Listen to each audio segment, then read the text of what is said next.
Hello everyone, it's August 4th, 2015. It's Tuesday. It's Harp Tuesday. And welcome back to another episode of Harp Tuesday. I had a wonderful weekend this past weekend doing a couple live stream events, live stream concerts.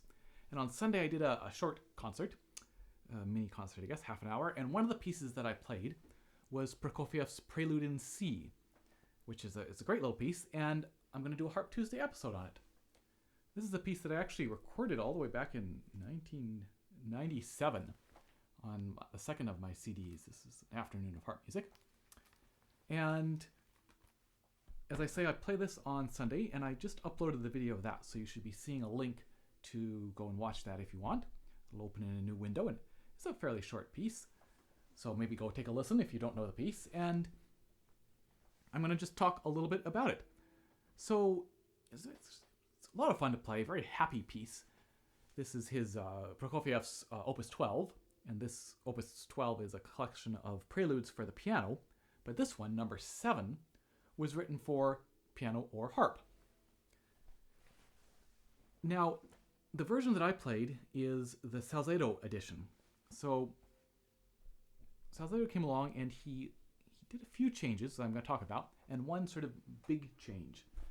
And when I first learned this, my teacher gave me both the original and the Salzedo edition, and I looked through both and ended up learning the Salzedo edition. So the big thing is this right-hand pattern. And you should be able to find the original, at least, on IMSLIP. Search for Prokofiev, Opus 12, IMSLP, and you can follow along. And so what happens is, for a lot of the piece, we have...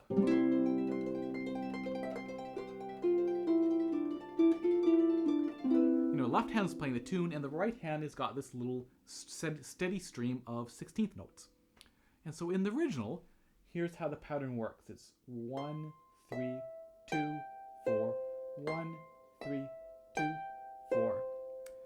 And what Salzedo did was to change that to 1, 4, 2, 3, 1, 4, 2, 3. A much more familiar pattern, something that, say, we come across in the Foray Impromptu, or another one that I did a Harp Tuesday episode on, the Godefroy Concert Etude, has a very similar, I mean, it repeats.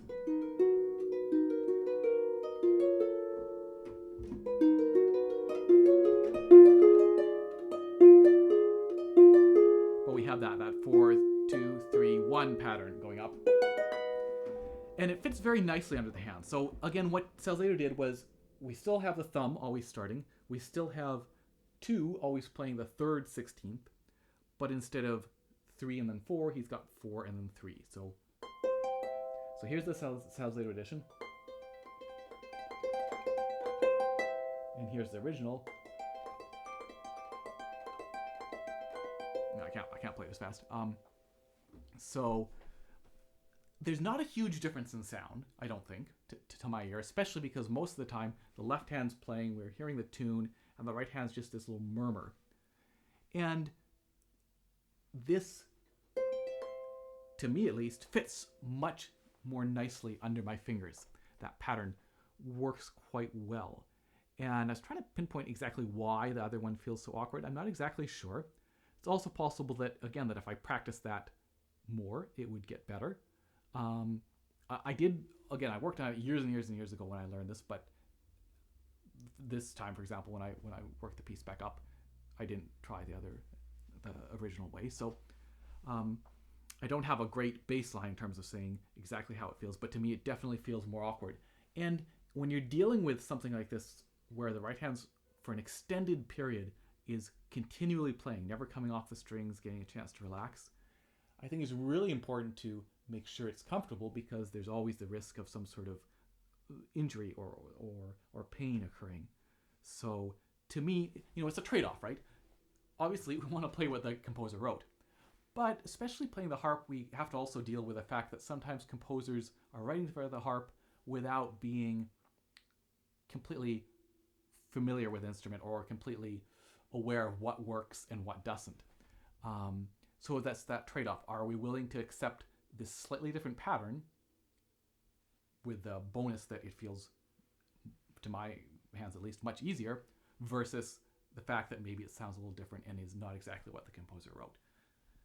So, one of these trade-offs that we have to make, I've chosen, up until this point at least, to do the Salcedo edition, but I obviously completely understand doing the other edition as well.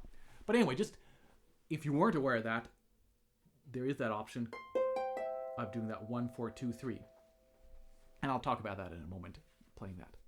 So that might end up feeling easier for you.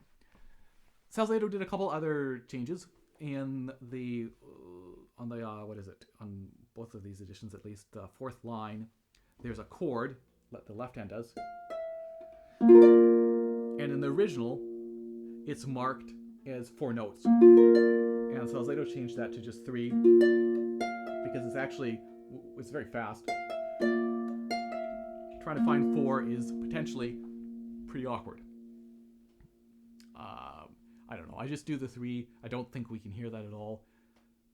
But again, maybe it's worth trying to do exactly what's written. On the second page, so the structure of this piece involves this long extended time where we're, the right hand's doing this, left hand's doing the tune, and then we get this middle section, which is fun, but a different structure. And again, within this middle section, there are spots where we have these 16th notes. And again, in the Salcedo edition, we're doing 4, 2, 3, 1 instead of 4. 1, 4, 2, 3 instead of 1, 3, 2, 4. So we get the middle section, and then we come back to the original section. So in this middle section, it starts off with this.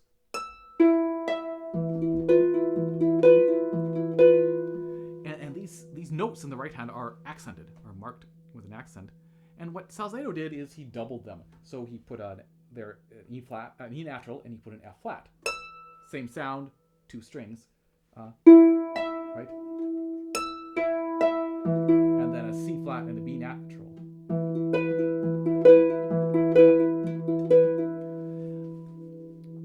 So that's actually kind of taking advantage of one of the unique aspects of the harp, of being able to play the same pitch with 2 different strings, and definitely gives that a nice sharp quality to it. So I like that. It's kind of fun. Again, not in the original. You may decide you don't want to do that, even if you're doing that alternate fingering, but I do it. I like it. And one final change they did was at the very end, the very final left-hand chord, he's got this 1, 5, 10, whereas in the original, it's just a root position 4 note. And there, I don't see any reason to not do what was written. It's not taking advantage of anything that the harp has to offer. It's not solving any technical problems. And so I definitely just do that is that 4 note chord. So let's talk just a little bit about some of the aspects of playing this. So this pattern, as I've talked about in a couple Harp Tuesday episodes, and I did a slow motion video on this, actually, the Prokofiev. And what you'll see, so for me, Salcedo has it marked to do one connect 2 fingers at a time. So always just placing 1 finger in advance. But for me, what I'm always thinking is I'm placing all 3 of these bottom notes.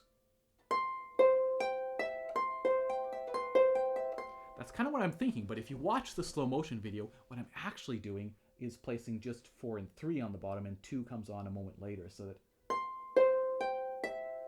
this gets placed, 2 comes on, 4 plays. But that ability to kind of feel like I'm placing a bunch of notes at once that's what makes it, I think, easier than a sense of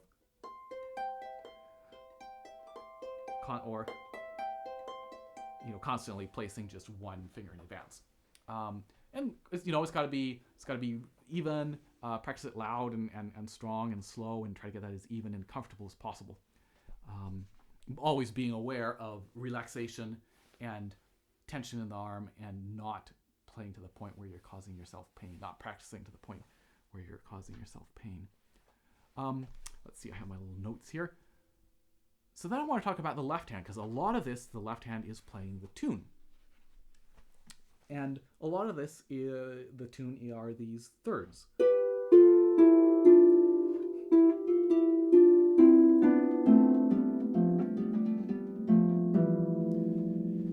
And for me, what I'm always thinking of is my thumb, because I feel that if anything's going to get lost, if anything's not going to sound quite as much as I would like it to be, it's actually the thumb. And it's worth sometimes just playing a chord with two in both fingers, which I think, for me at least, that kind of guarantees that I'm hearing both those notes played equally, the same volume and the same attack. And so can I get as close to that same sound with 1 and 2 as I can, keeping in mind that the thumb is always maybe going to sound a little bit different. It's doing a different motion. Anyway, so for me, I always feel that if anything, 2, I'm always going to hear 2, thumb, I just want to make sure that I'm hearing that it's not getting lost, and it is the tune, it is the top note. And then we have these 16ths. Ba-bum. Salzedo has them marked as sliding the thumb. So you'd place 2 and 3, you'd slide the thumb.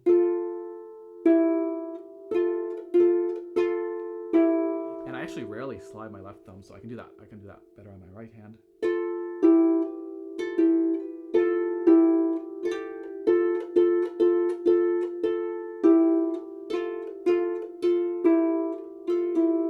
And that's definitely a valid way to do it, but I just end up doing it all as just 1, 2. So it's just coming off.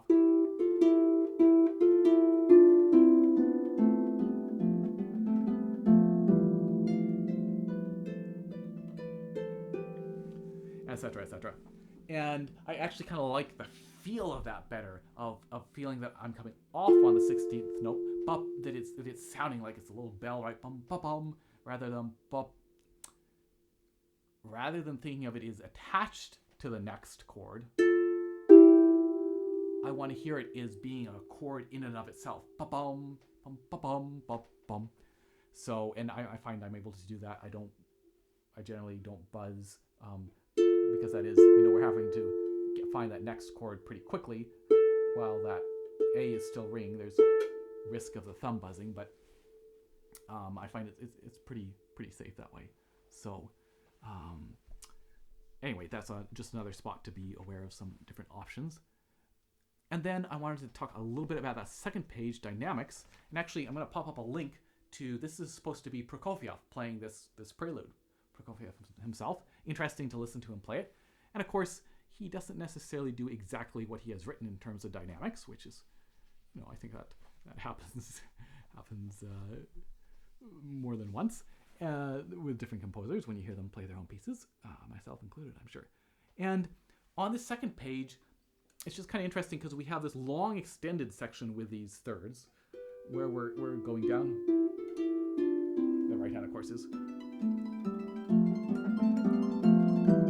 So he's got a crescendo and then he brings it back again. As we come up here,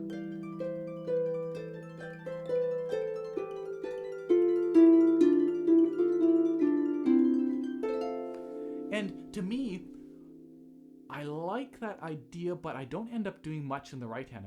I think you'll notice that Prokofiev didn't do a lot in his right hand either. In other words, it's more a feeling, right? Of we're kind of boom, boom, boom, boom, boom, boom, boom. We're leading. It's kind of like we're continually going down these steps, and we get down to a certain point, and we come up here, and it has to. It's that softness, a sense of softness that we've kind of been a little bit of building, but then it's soft again, without actually backing up a ton on the volume. So more a feel maybe than a measurable change in volume. So just an interesting spot to think about and play around with. And at the end of that, when we have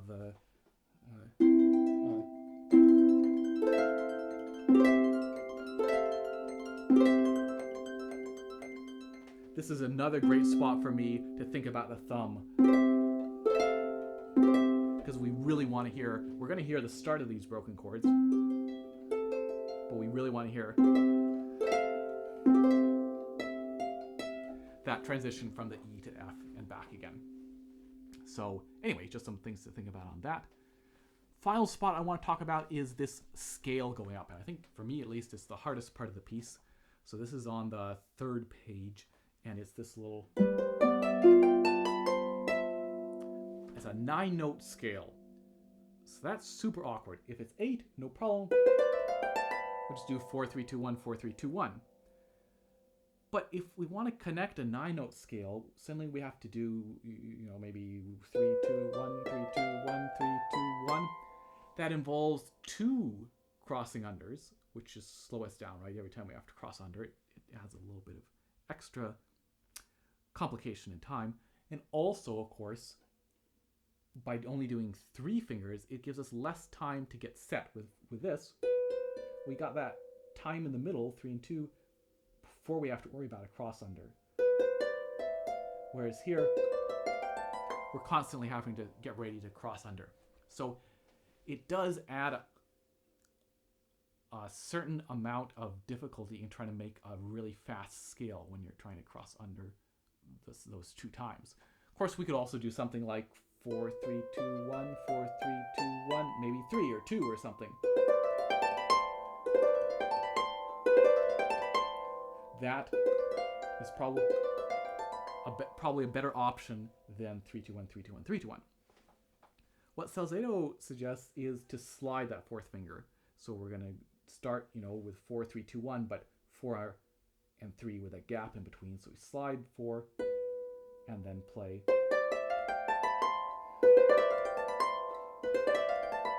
And for me, I always find that 4th finger slide just a little bit annoying.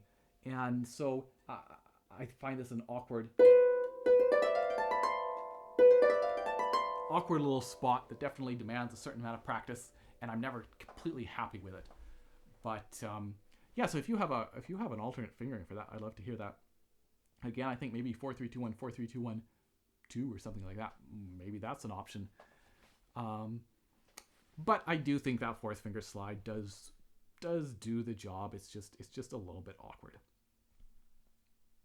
Anyway, there are some thoughts on this Prokofiev, Opus 12, number 7. Hope you enjoyed it, and I will see you in a couple weeks' time. Cheers.